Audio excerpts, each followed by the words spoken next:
Alright, I'm all caught up. I have now watched Star Wars The Clone Wars and Star Wars Rebels. I know all my extended lore, or at least all the extended lore that I need to know. I know everything I need to know about Ahsoka Tano and the Darksaber anyway, and Thrawn, and Ezra, and... Alright, let's talk about Star Wars Rebels. With spoilers, so this is a spoiler warning, you've been warned. For lore's sake, I'm gonna have to talk about the spoilers in here. Alright, now here we go.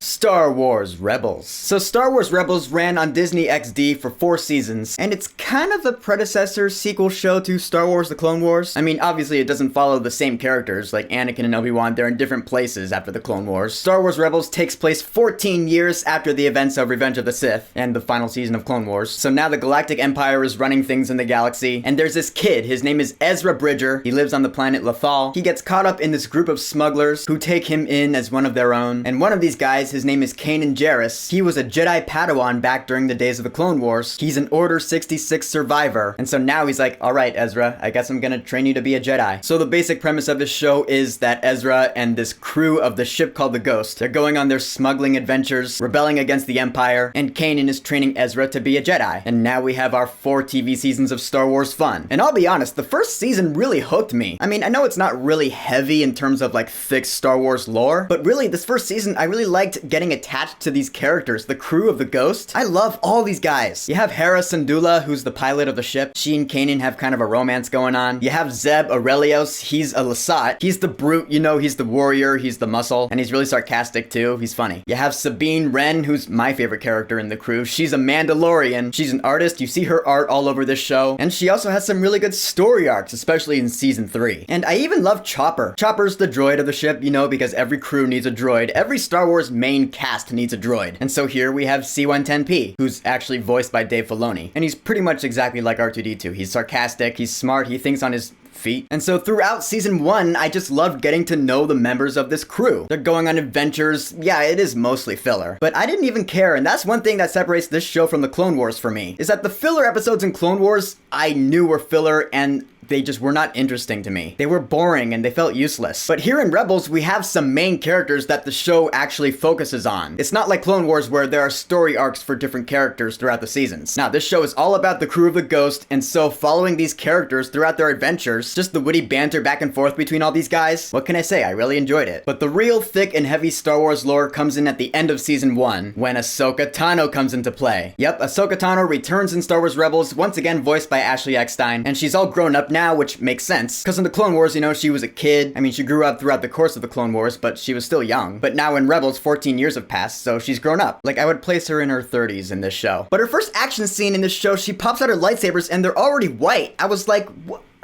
Okay, so what did I miss? So I had to look it up, and apparently in this Ahsoka novel, that's where she got her white lightsabers. I wasn't gonna read that novel, so I just looked into it. Apparently she got her white lightsabers after fighting this Inquisitor, who is a dark side user. She took his red lightsabers and purified them with the Force, turning them white. Which is cool, don't get me wrong, that's a cool story. I just wish there was a more accessible way for us all to know it. But anyway, it doesn't matter. Ahsoka's here with her white lightsabers now, and she's awesome. And season 2 was actually a big season for this show. They bring in some big players. I mean, Darth Vader comes in, voiced by James Earl Jones. Dude, this is so awesome. Hearing James Earl Jones as Darth Vader just puts fear in your soul. It's this goosebumps feeling. And you see that Kanan and Ezra are just no match for him. They have no idea what to do against this Darth Vader. But Ahsoka Tano, through the Force, she gets this glimpse of, wait a minute. He seems familiar to me. He feels familiar. Holy crap. Is that my old master, Anakin Skywalker? Yeah, I guess she didn't know that her old master and friend was the one who fell to the dark side and ultimately brought about the end of the Jedi Order. So she takes off because she's like, I gotta look into this. So she's not in as much of the show as I would have preferred. But meanwhile, we have Rex coming back into play. Yeah, Clone Trooper Rex from the Clone Wars, which I thought was great. He's once again voiced by D. Bradley Baker. And I was curious because I was like, alright, the Clone Wars are over, but what happened to all the Clone Troopers? I mean, we don't see what happened to all the Clone Troopers, but Rex and his friends, they're hanging out out their old soldiers, and they do pretty much end up joining this crew of rebels. Because basically, this show is like the origin of the rebellion in the original Star Wars trilogy, and I just think that's awesome. Also in season 2, we have some guest appearances from original trilogy characters. Like Leia shows up for one episode, and they made her attractive. I mean, Leia was always attractive, but I'm just saying though, her episode was really cool. You have Lando Calrissian for one episode, and I guess he was actually voiced by Billy D. Williams here? I didn't know that. That's awesome. He didn't have to come back and voice him, but the fact that he did, just all sorts of props. This season also introduces Wedge Antilles to the fold. We all remember him from the original trilogy, right? There's an episode where Sabine is undercover in an Imperial academy, and she gets out of there bringing Wedge Antilles and a couple other guys, and they end up joining the rebellion. In fact, throughout the course of the show, they actually get a couple of guys from the Imperial side to join the good side, which I love. That's a rare thing in Star Wars, especially in this era. Like in the prequels, it was a lot of Jedi falling to the dark side, but no villains really ever turned good. So now here in Star Wars Rebels, we have a few Imperials getting brought over to the good side, being convinced. Like AP5, he was an Imperial droid. Dude, I love AP5. He's hilarious. He sounds like Alan Rickman. And the way he banters with Chopper, you're like, this show is giving me C-3PO and R2-D2 without giving me C-3PO and R2-D2. Because they pretty much have the exact same personalities. AP5 is always like, we're doomed. I'm the smarter one than you, Chopper. And Chopper's always like, you don't know what you're talking about.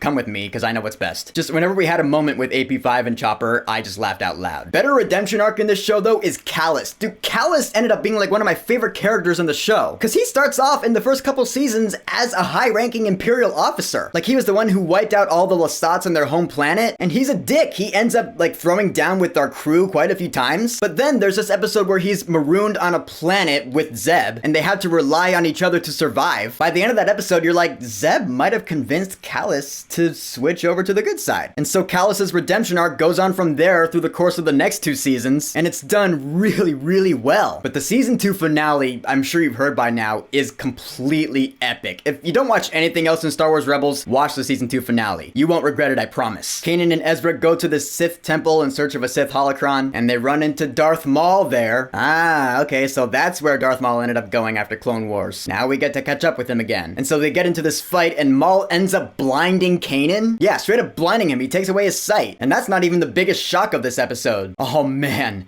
We get the big Ahsoka Tano versus Darth Vader fight here. Yeah, Ahsoka confronts Darth Vader. They have this throwdown. Oh my god, is this epic. Because, you know, Ahsoka's trying to get through to Anakin. She even slices off part of his mask and you see his eye. Watching that, you're like, holy crap. And the fight ends on this cliffhanger because Ahsoka force pushes Ezra out of there. So we don't get to see how the fight ends, but we do find out later, like in the finale of the show, that Vader was going to kill Ahsoka there, but Ezra ended up pulling her out into this time place, which I'll get to that. I'm just saying though, that season 2 finale, that was some good stuff. Then we get to season 3. Now, season 3 of Star Wars Rebels brings in Grand Admiral Thrawn, who is a character I'd heard of, but I didn't really know anything about him. Because he was from the extended Star Wars lore from before the Disney Star Wars era, as in, you know, the extended lore that's no longer considered canon. They brought that character, Thrawn, from that extended non-canonical lore into the canonical lore. And Thrawn, yeah, he's a pretty cool character for sure. For me, he most reminded me of Khan from Star Trek Into Darkness. He was that master tactician, you know? He knew everything his enemy was doing. He knew everything about his enemies. He even talked like Khan from Into Darkness. The rebels will be the architects of their own destruction. Which is cool, because he was voiced by Lars Mikkelsen, otherwise known as Charles Magnuson in Sherlock Series 3. He's a pretty menacing dude. So that's one thing that Season 3 really has going for it, is that Thrawn is really awesome. But also, the Darksaber finally comes back into play. And it's revealed that, yeah, somehow Maul, even when he was captured on Mandalore during the siege in the Clone Wars, he managed to keep the Darksaber on him. And when the crew is on Dathomir taking on the Night Sister ghosts, which again, you know from the Clone Wars, which is really part of the reason why you should watch Clone Wars before watching Rebels. Should have touched on that earlier. But anyway, Sabine gets a hold of the Darksaber. That's what I'm getting at. And dude, seeing Sabine with the Darksaber, I loved that. Because then she starts training with it, and I don't know, I just really love seeing Sabine with the Darksaber. I mean, she's a Mandalorian, so it feels right. She starts to feel a sense of responsibility for her family and her planet, her people. So much so that towards the end of Season 3, she actually stays with her family for a bit, while the rest of the crew goes off and does other stuff, which was kind of a bummer, but it did make sense in the story. And besides, she's not gone for too long. Plus, we finally get the climactic showdown, the final showdown with Obi-Wan and Darth Maul. Yeah, Darth Maul goes to Tatooine because of the holocron that I didn't talk about. The holocrons showed Maul and Ezra about destiny and twin sons, and so Maul goes to Tatooine to find Obi-Wan Kenobi, and they have their final showdown, which was kind of anticlimactic because that was not much of a fight. They're like staring at each other for a bit, they're doing their stances, and then Obi-Wan just like slashes them down in 2 seconds. And so this is the actual death of Darth Maul right here. Yeah, Obi-Wan kills Darth Maul. Again, but this time for good. But I'm glad that Darth Maul's arc finally ended. And the fact still remains, Darth Maul was just never that intriguing to me, especially in Rebels. Like, I felt he was more intriguing in Clone Wars than he was in Rebels, and I didn't even think he was that intriguing in Clone Wars. So I'm glad now we finally get to be like, alright, no more Maul. His story is done now. So can we just leave him alone, please? The finale of Season 3 was actually really cool because we really see the formation of the rebellion here. Mon Mothma comes into play, and you see all these rebel cells coming in, and they have this big battle over Atollon, where the Empire pretty much crushes them. And so they end up having to relocate to Yavin 4, which is awesome. I love seeing Yavin 4 in this show in Season 4. Season 4 was great. It gave me everything I needed for the wrap-up of this show. Starting off right out the gate with the Heroes of Mandalore special, where Bo-Katan Kryze comes back into play, and after they destroyed that Duchess weapon that was created by Sabine, Sabine finally gives the Darksaber to Bo-Katan, and so now Bo-Katan has the Darksaber and she is the rightful ruler of Mandalore, until it's eventually taken from her once again by Moff Gideon, which I guess happens sometime off screen. But again, at least now I know the history of the Darksaber leading up to the Mandalorian. I feel good about that now, having seen it. And then after that, we have the In the Name of the Rebellion special, which I didn't even see this coming. It ties right in with Rogue One, because we have Saw Gerrera coming in, and they're finding out about the Stardust Project,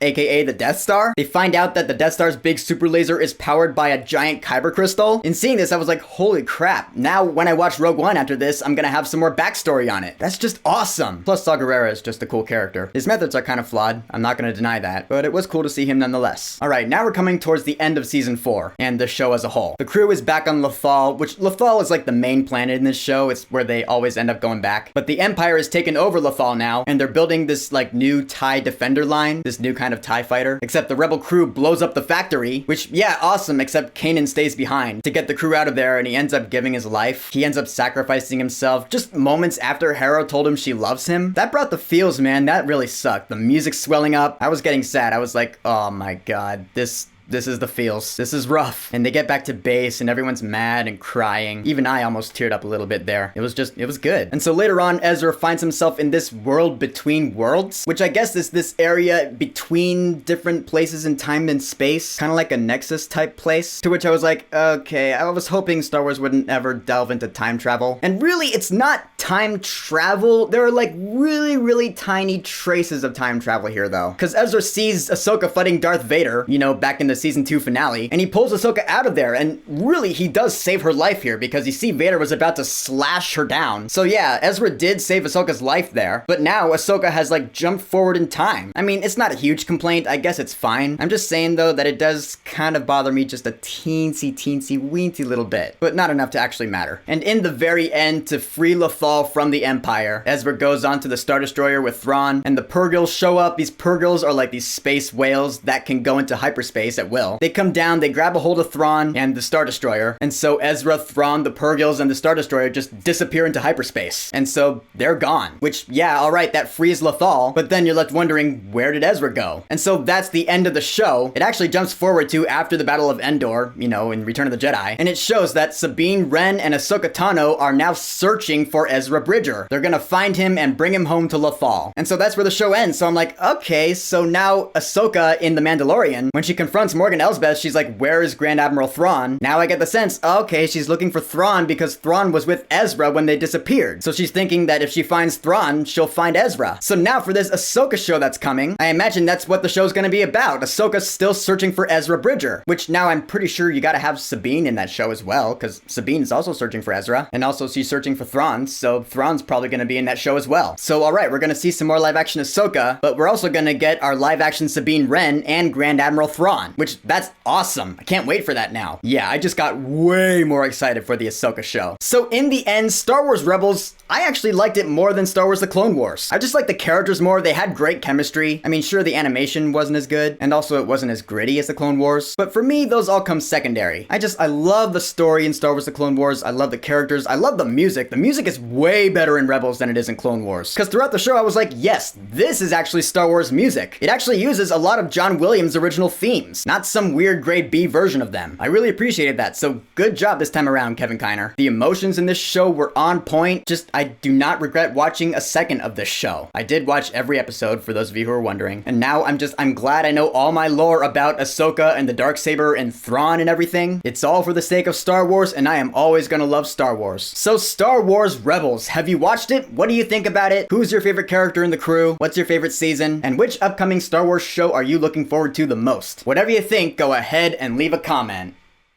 And don't forget to subscribe.